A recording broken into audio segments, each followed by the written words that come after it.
اب میں جس شخصیت کو دعوت خطاب دینے لگا ہوں وہ بیک وقت صدیقی اور علوی جیسی دو عظیم نسبتوں کے حامل ہیں۔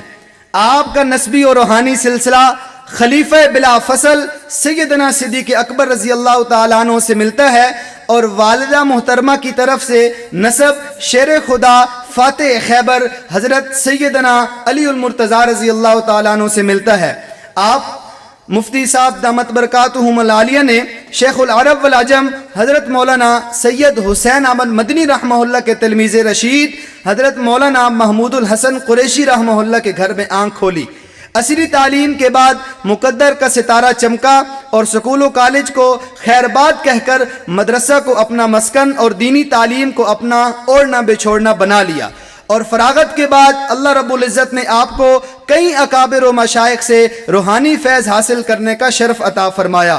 ان مشائخ کی صحبتوں نے آپ کو کندن بنا دیا، چنانچہ آپ کو مختصر وقت میں عوام اور خواص میں جو مقبولیت نصیب ہوئی اس کی نظیر نہیں ملتی۔ میری مراد وکیل اہل حق پاسبان مسلک کے احناف محبوب العلماء والعوام حضرت مولانا مفتی عبد الواحد قریشی صاحب، میرا دل کیوں نہ ہو قائل تیری سحر لسانی کا، حضرت مفتی صاحب میرا دل کیوں نہ ہو قائل تیری سحر لسانی کا، ہر طرف چرچا ہے تیری جادو بیانی کا، مہارت ہو جسے فن میں وہ ریاکاری نہیں کرتا، حقیقت پیش کرتا ہے اداکاری نہیں کرتا، بات کرنے کی بھی ایک ادا ہوتی ہے، نگاہت گل بھی ایک صدا ہوتی ہے۔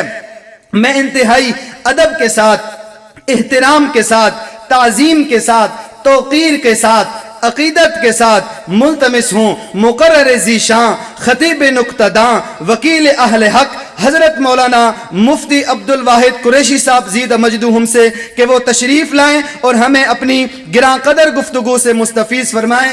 حضرت مفتی صاحب، سنبھلتا نہیں ہے ہمارے سنبھالے، سنبھلتا نہیں ہے ہمارے سنبھالے، آپ کا علاقہ آپ کے حوالے، اہل محفل منتظر ہیں دیر سے عالی وقار کہ آپ کے پند و نصاحی کا انہیں ہے انتظار۔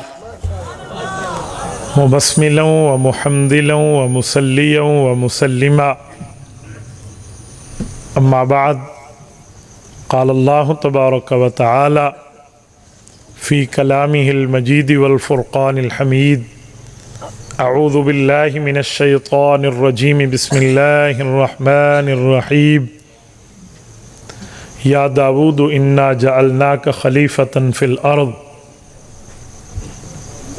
عن ابی ہریرہ رضی اللہ تعالی عنہ قال قال رسول اللہ صلی اللہ علیہ وسلم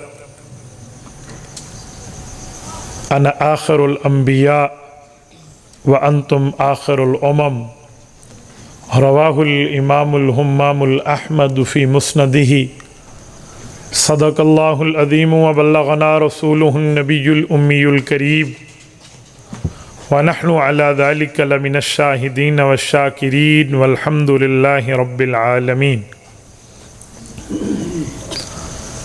یا الہی آج تو صدیق سا ایمان دے،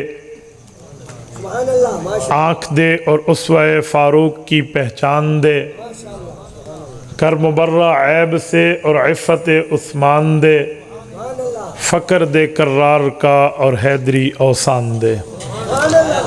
معزز دوستو، آج 22 اکتوبر 2023 جو چند لمحات کے بعد 23 اکتوبر 2023 میں بدلنے والی ہے، اور میں آپ کے یہاں بھائی حماد سمیت جملہ علماء کرام جھاوریاں ضلع سرگودا کی دعوت پرخلوص پر آپ کی خدمت میں موجود ہوں۔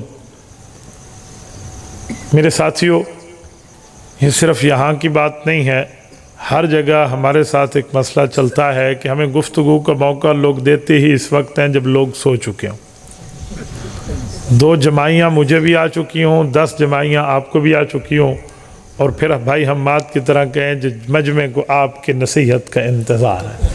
ہاں، کیسے اچھی بات کی ہے انہوں نے، کیسے اپنے آپ کو بچایا ہے۔ اللہ ان کو جزائے خیر عطا فرمائے۔